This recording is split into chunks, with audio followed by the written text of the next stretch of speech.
Hi all, Larry Powell II here with another reading video where I'm reading from The Eye of the World, Book 1 in the Wheel of Time series by Robert Jordan, and today I am reading chapter number 18.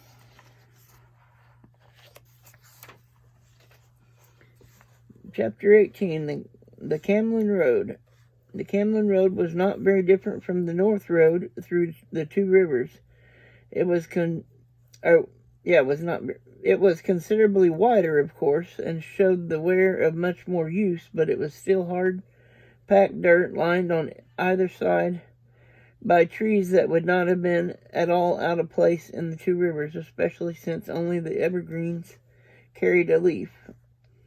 The land itself was different, though, for by midday the road entered low hills. For 2 days the road ran through the hills, cut right through them, sometimes if they were wide enough to have made the road go much out of its way, and not so big as to have made digging through too difficult. As the angle of the sun shifted each day, it became apparent that the road, for all it appeared straight to the eye, curved slowly southward as it ran east. Rand had daydreamed over Master Albert's old map. Half the boys in Evansville had daydreamed over it. And as he remembered, the road curved around something called the Hills of Abshire until it reached Whitebridge. From time to time, Land had them dismount atop one of the hills where he could get a good view of the road both ahead and behind, and the surrounding countryside as well. The warder would study the view while the others stretched their legs or sat under the trees and ate. I used to like cheese, Egwin said on the third day after leaving Berlin. She sat with her back to the bole of a tree, grimacing over a dinner that was once again the same as breakfast as supper would be. Not a chance of tea, nice hot tea. She pulled her cloak tighter and shifted around the tree in a vain effort to avoid the swirling wind. Flatwort tea and andouille root, Neb was saying to Moraine, are best for fatigue. They clear the head and dim the burn in tired muscles. I am sure they do, the Aes Sedai murmured, giving Neneve a sidelong glance. Neneve's jaw tightened, but she continued in the same tone. Now, if you must go without sleep... No tea, Land said sharply to Egwin. No fire. We can't see them yet, but they are back there somewhere, a fade or two and their trollocs. And they know we are taking this road. No need to tell them exactly where we are. I wasn't asking, Egwin muttered into her cloak, just regretting. If they know we're on the road, Perrin asked, why don't we go straight across to Whitebridge? Even Land cannot travel as fast cross-country as by road, Moraine said, interrupting Neneve. Especially not through the hills of Abshire. The wisdom gave an exasperated sigh. Rand wondered what she was up to. After ignoring the Aes Sedai completely for the first day, Neneve had spent the last two trying to talk to her about herbs. Moraine moved away from the wisdom as she went on. Why do you think the road curves to avoid them? And we would have to come back to this road eventually. We might find them ahead of us instead of following. Rand looked doubtful, and Matt muttered something about the long way around. Have you seen a farm this morning? Lan asked, or even the smoke from a chimney? You haven't, because it's all wilderness from Barlon to Whitebridge, and Whitebridge is where we must cross the Arenalia. That is the only bridge spanning the Arenalia south of Maradon in Sadea. Thome snorted and blew out his mustaches. What is to stop them from having something at Whitebridge already?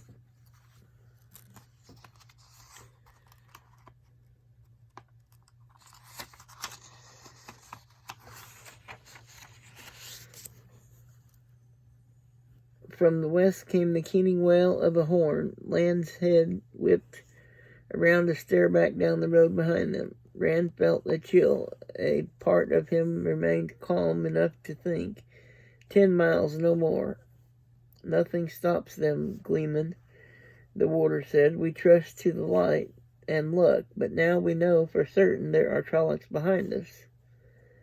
Moraine dusted her hands. It is time for us to move on. The Aes Sedai mounted her white mare. That set off a scramble for the horses, speeded by the second winding of the horn. This time others answered, the thin sounds floating out of the west like a dirge. Rand made ready to put Cloud to a gallop right away, and everyone else settled their reins with the same urgency. Everyone except Lan and Moraine. The warder and the Aes Sedai exchanged a long look. Keep them moving, Moraine and Sedai. Lan said finally, I will return as soon as I am able. You will know if I fail. Putting a hand on Mandar's saddle, he vaulted to the back of the black stallion and galloped down the hill, heading west. The horns sounded again. The light go with you, last lord of the Seven Towers, Moraine said, almost too softly for Rand to hear. Drawing a deep breath, she turned Aldeb to the east. We must go on, she said, and started off at a slow, steady trot. The others followed her in a tight file.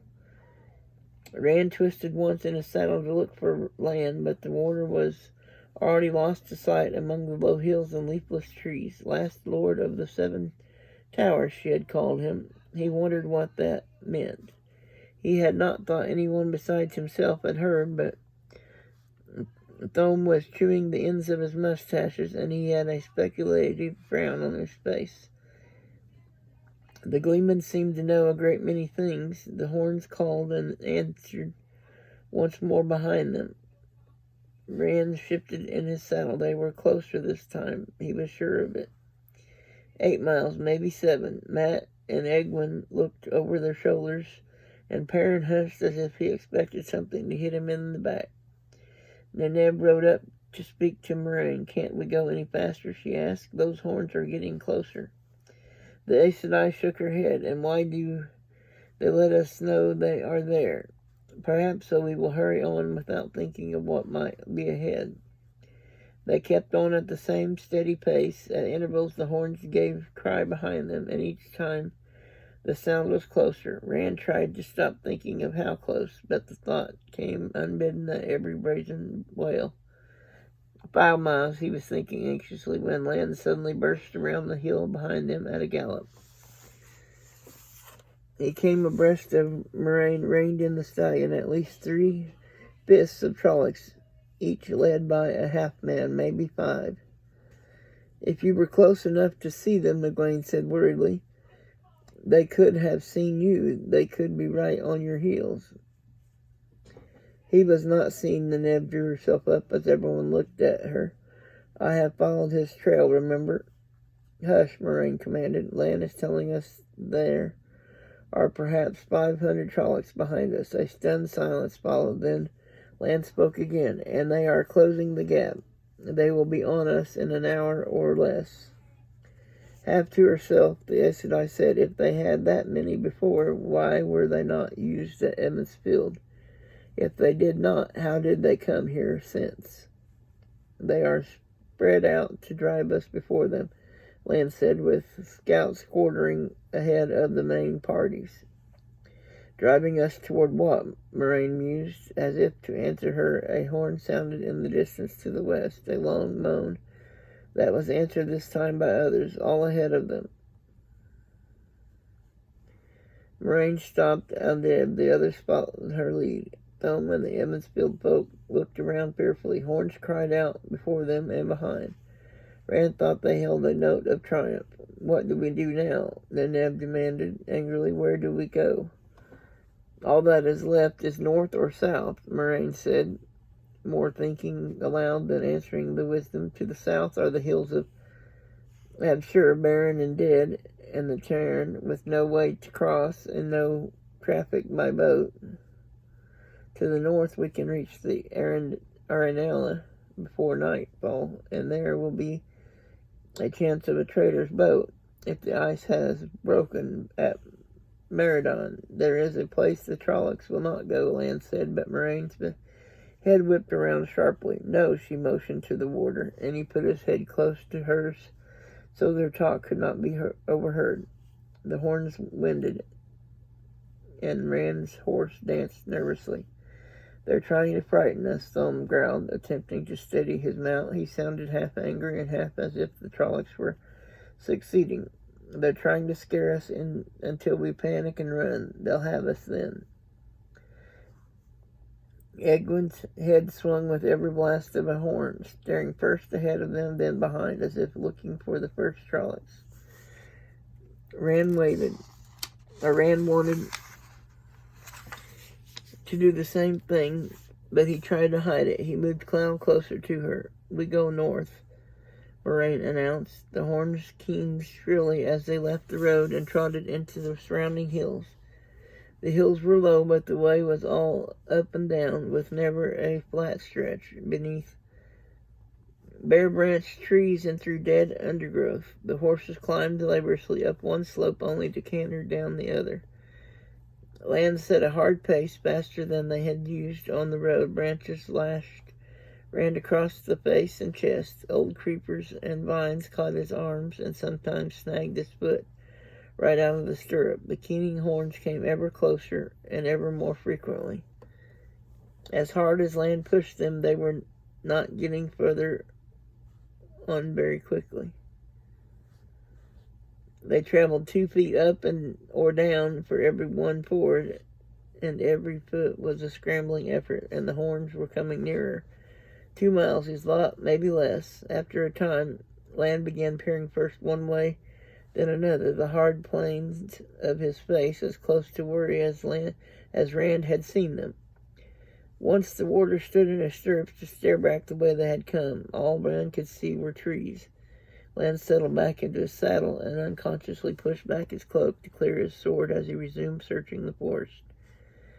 Rand met Matt's eye questioningly, but Matt only grimaced at the warder's back and shrugged helplessly. Land spoke then over his shoulder. There are Trollocs nearby. They topped the hill and started down the other side. Some of the scouts sent ahead of the rest, probably. If we come on them, stay with me at all costs and do as I do. We must keep on the way we are going. Blood and ashes, Thumb muttered. The Neb motioned to Egwin to keep close. Scattered stands of evergreens provided the only real cover, but Rand tried to peer in every direction at once, his imagination turning gray tree trunks caught out of the corner of his eye into Trollocs. The horns were closer to and directly behind him, he was sure of it. Behind and coming closer. They topped another hill. Below them, just starting up the slope, marched Trollocs carrying poles tipped with great loops of rope or long hooks. Many Trollocs. The line stretched far to either side, the ends out of sight. But at its center, directly in front of Land, a fade road. The Murdrel seemed to hesitate as the humans appeared atop the hill, but in the next instant it produced a sword with the black blade, Rand remembered so queasily, and waved it over its head. The line of Trollocs scrambled forward. Even before the Murdrel moved, Land's sword was in his hand. Stay with me, he cried, and Mandarb plunged down the slope toward the Trollocs. For the 7 towers, he shouted. Rand gulped and booted the gray forward. The whole company of them streamed after the warder. He was surprised to find Tam's sword in his fist. He caught up by Land's cry, he found his own. Menetherin. Perrin took it up. Menetherin. But Matt shouted, Karai Kaldazar, Karai an Elisande, al Elisande. The Fade's head turned from the Trollocs to the riders charging toward him. The black sword froze over its head, and the opening of its cowl swiveled, searching among the oncoming horsemen. Then land was on the Myrtle as the human folk fell on the Trolloc line. Warder's blade met black steel from the forges at the Conder with a clang like a great bell, the toll echoing in the hollow, a flash of blue light filling the air like sheet lightning. Beast-muzzled, almost men swarmed around each of the humans, catch poles and hooks flailing. Only land and the Myrtle did they avoid. Those two fought in a clear circle, black horses matching step for step, swords matching stroke for stroke. The air flashed and pealed. Cloud rolled his eyes and screamed, rearing and lashing out with his hooves at the snarling, sharp-toothed faces surrounding him. Heavy bodies crowded shoulder to shoulder around him, digging his heels in ruthlessly. Rand forced the gray on regardless, swinging his sword with little of the skill Lan had tried to impart, hacking as if hewing wood. Egwin desperately he searched for her as he kicked as he kicked the gray onward, slashing a path through the hairy bodies as though chopping undergrowth. Moraine's white mare dashed and cut at the slightest touch of the Aes Sedai's hand on the reins. Her face was as hard as Lan's as her staff lashed out. Flames enveloped Trollocs, then burst with a roar that left misshapen forms unmoving on the ground. Nynaeve and Egwin rode close to the Aes Sedai with frantic urgency, teeth bared almost as fiercely as the Trollocs, belt knives in hand. Those short blades would be no use at all if a Trolloc came close. Rand tried to turn Cloud toward them, but the gray had the bit in his teeth. Screaming and kicking, Cloud struggled forward, however hard Rand tugged at the reins. Around the three women, a space opened as Trollocs tried to flee from Moraine's staff, but as they attempted to avoid her, she sought them out. Fires roared, and the Trollocs howled in rage and fury. Above roar and howl crashed the tolling of the warder's sword against the Myrtles. The air flared blue around them, flared again. A noose on the end of a pole swept at Rand's head. With an awkward slash, he cut the catch pole in two, then hacked the goat-faced Trolloc that held it. A hook caught his shoulder from behind and tangled in his cloak, jerking him backwards. Frantically, almost losing his sword, he clutched the pommel of his saddle to keep his seat. Cloud twisted, shrieking.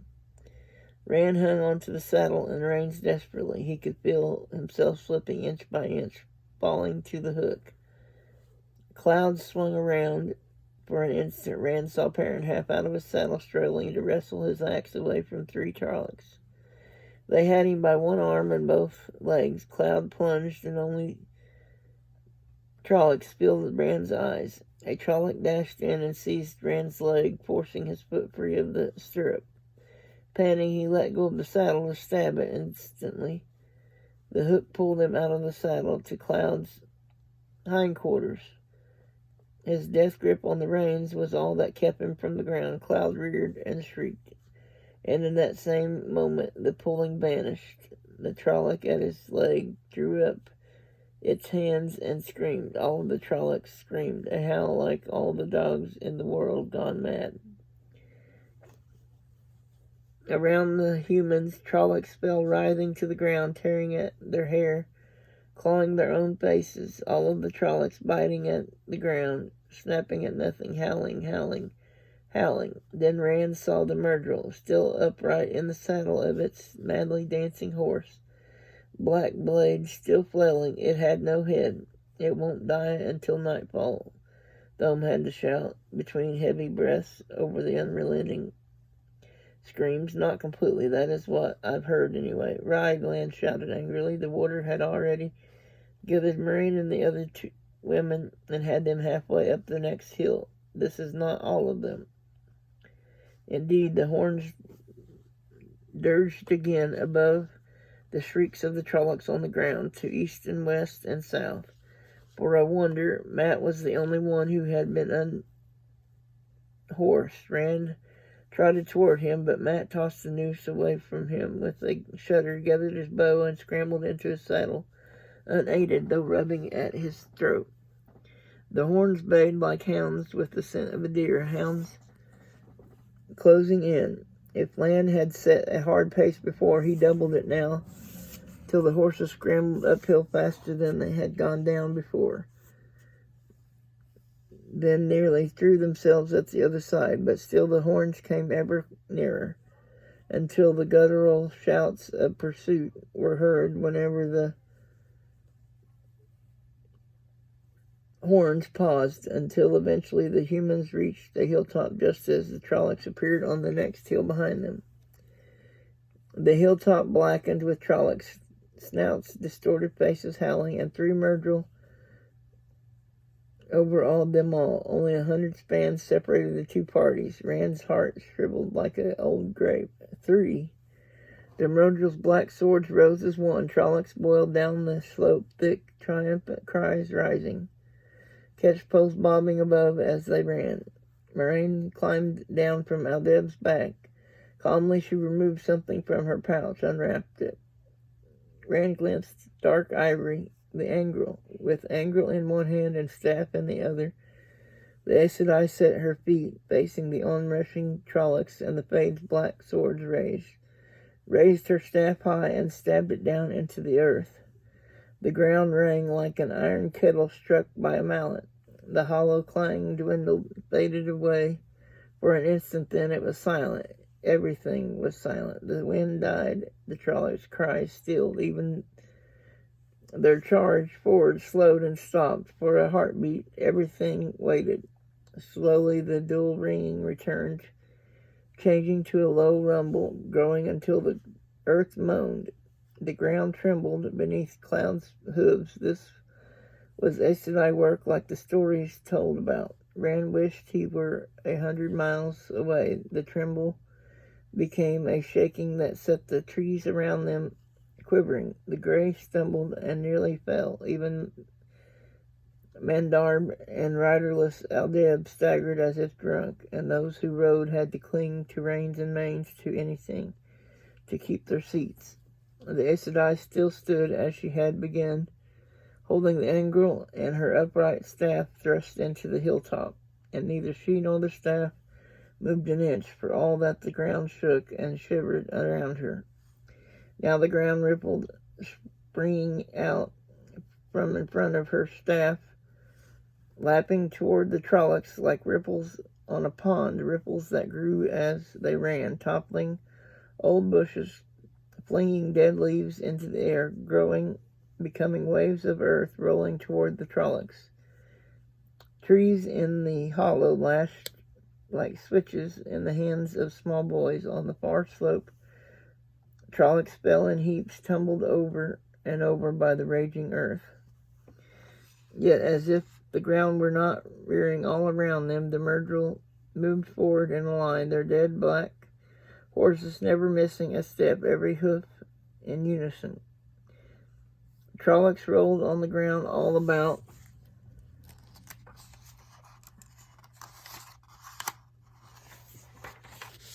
The black steeds, howling and grabbing at the hillside that heaved them up. But the Myrtle came slowly on. Moraine lifted her staff, and the earth stilled, but she was not done. She pointed to the hollow between the hills, and flame gouted from the ground, a fountain 20 feet high. She flung her arms wide, and the fire raced to the left and right as far as the eye could see, spreading into a wall separating humans and Trollocs. The heat made Rand put his hands in front of his face, even on the hilltop. The Myrtle's black mounts, whatever strange powers they had, screamed at the fire, reared and fought their riders as the Myrtle beat at them, trying to force them through the flames. Blood and ashes, Matt said faintly. Rand nodded numbly. Abruptly, Moraine wavered and would have fallen had Land not leaped from his horse to catch her. Go on, he told the others. The harshness of his voice was at odds with the gentle way he lifted the Aes Sedai to her saddle. That fire won't burn forever. Hurry. Every minute counts. The wall of flame roared as if it would indeed burn forever, but Rand did not argue. They galloped northward as fast as they could make their horses go. The horns in the distance shrilled out disappointment as if they already knew what had happened, then fell silent. Lan and Moraine soon caught up with the others, though Lan led Aldeb by the reins while the Aes Sedai swayed and held the pommel of her saddle with both hands. "I'll be all right soon," she said to their worried looks. She sounded tired yet confident, and her gaze was as compelling as ever. "I am not at my strongest when working with earth and fire, a small thing." The two of them moved into the lead again at a fast walk. Rand did not think Moraine could stay in the saddle at any faster pace. Neneb rode forward beside the Aes Sedai, steadying her with a hand for a time as the party went on across the hills. The two women whispered. Then the wisdom delved into her cloak and handed a small packet to Moraine. Moraine unfolded it and swallowed the contents. Neneb said something more, then fell back with the others, ignoring their questioning looks. Despite their circumstances, Rand thought she had a slight look of satisfaction. He did not really care what the wisdom was up to. He rubbed the hilt of his sword continually, and whenever he realized what he was doing, he stared down at it in wonder. So that's what a battle is like. He could not remember much of it, not any particular part. Everything ran together in his head. A melted mass of hairy faces and fear. Fear and heat. It had seemed as hot as a midsummer noon while it was going on. He could not understand that. The icy wind was trying to freeze beads of perspiration all over his face and body. He glanced at his two friends. Mat was scrubbing sweat off his face with the edge of his cloak. Perrin, staring at something in the distance and not liking what he was seeing, appeared unaware of the beads glistening on his forehead. The hills grew smaller and the land began to level out, but instead of pressing onward, land stopped. Ned moved as if to rejoin Moraine, but the warder's look kept her away. He and the Aes Sedai rode ahead and put their heads together, and from Moraine's gestures it became apparent they were arguing. Neneb and Thom stared at them, the wisdom frowning worriedly, the gleeman muttering under his breath and pausing to stare back the way they had come, but everyone else avoided looking at them altogether. Who knew what might come out of an argument between an Aes Sedai and a warder? After a few minutes, Egwene spoke to Rand quietly, casting an uneasy eye at the still arguing pair. "Those things you were shouting at the Trollocs." She stopped as if unsure how to proceed. "What about them?" Rand asked. He felt a little awkward. War cries were all right for warders. Two river folk did not do things like that. Whatever Moraine said, but if she made fun of him over it, Mat must have repeated that story 10 times. And badly, Thom put in. Mat grunted in protest. "However he told it," Rand said. "We've all heard it any number of times. Besides, we had to shout something. I mean, that's what you do at a time like that. You heard, Lan." "And we have a right," Perrin added thoughtfully. Moraine said we're all descended from those Manetheren people. They fought the Dark One, and we're fighting the Dark One. That gives us a right." Egwene sniffed as if to show what she thought of that. "I wasn't talking about that." What was it you were shouting, Mat?" Mat shrugged uncomfortably. "I don't remember." He stared in at them defensively. "Well, I don't. It's all foggy, I know. I don't know what it was or where it came from or what it means."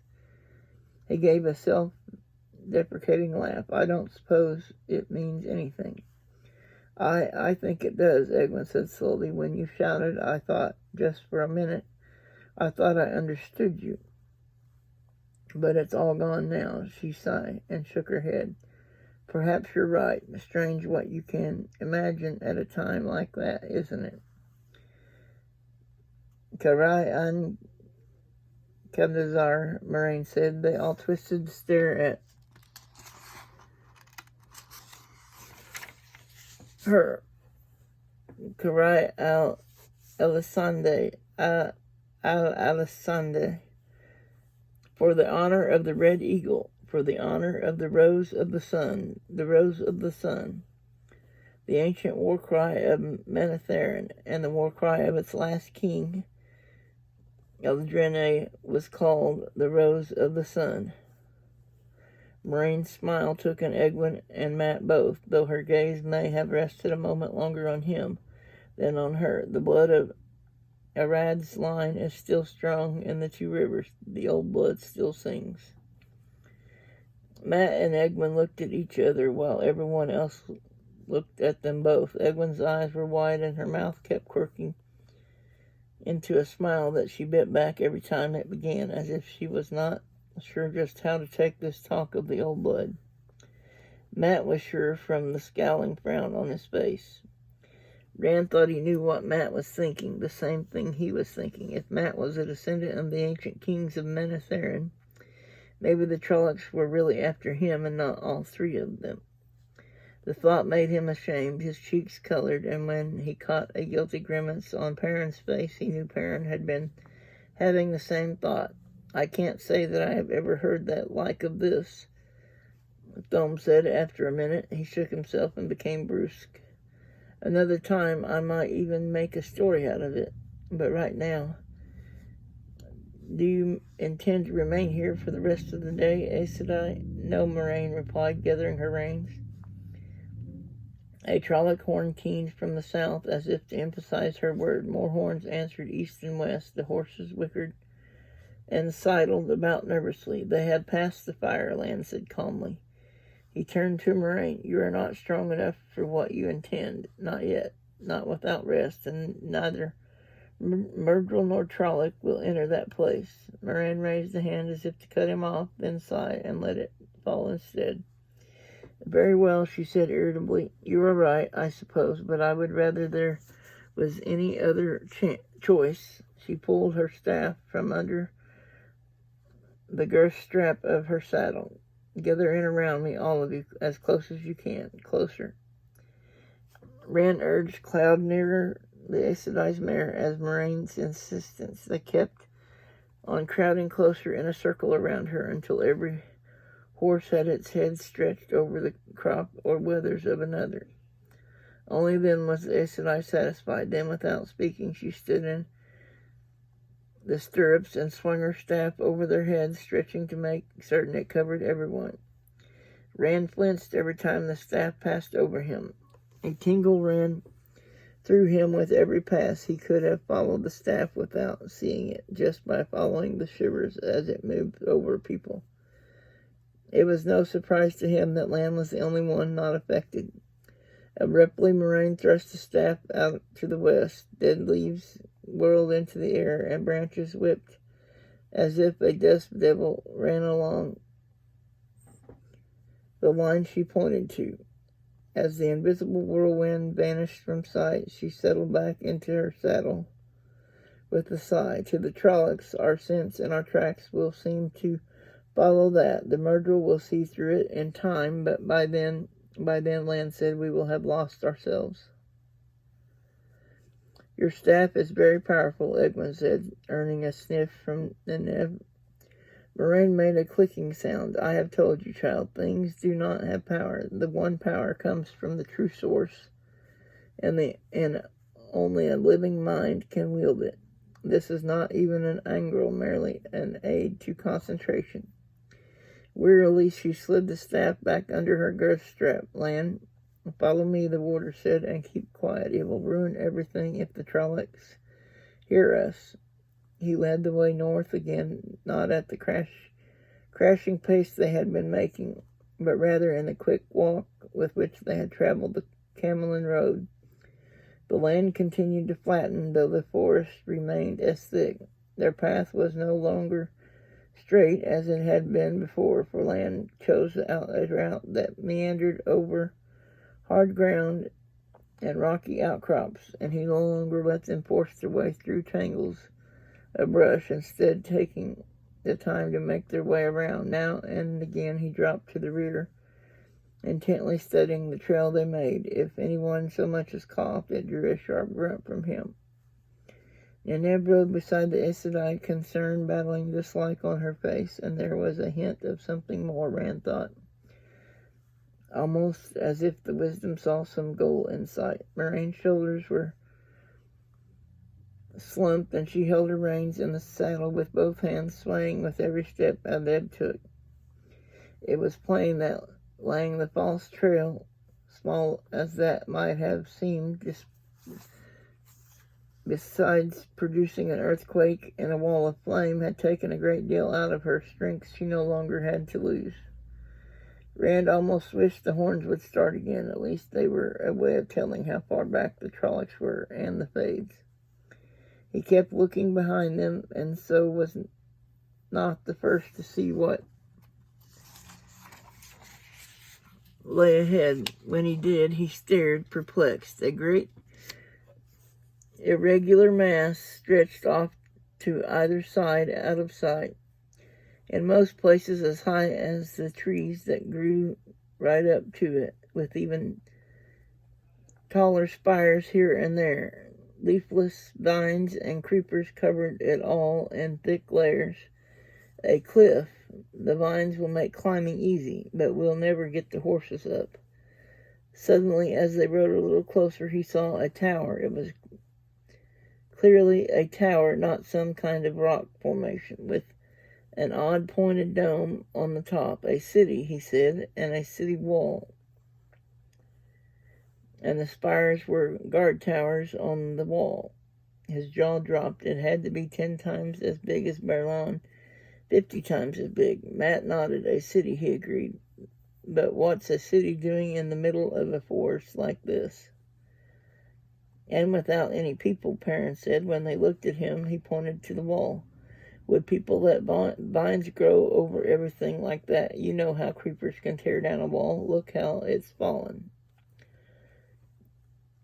What Rand saw adjusted itself in his mind again. It was as Perrin had said. Under almost every low place in the wall was a brush-covered hill, rubble from the collapsed wall above.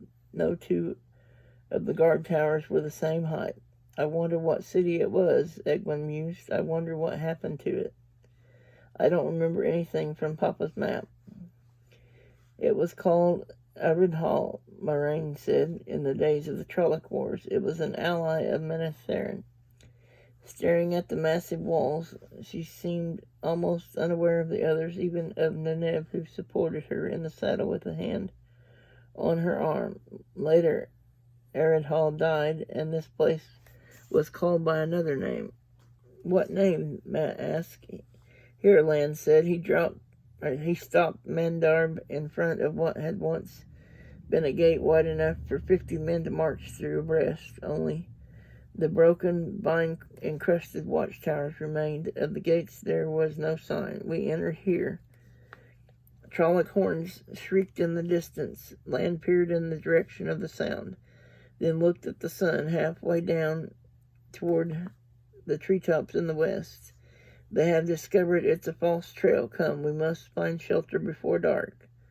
What name? Matt asked again. Moraine answered as they rode into the city. Shadar Logoth, she said. It is called Shadar Logoth.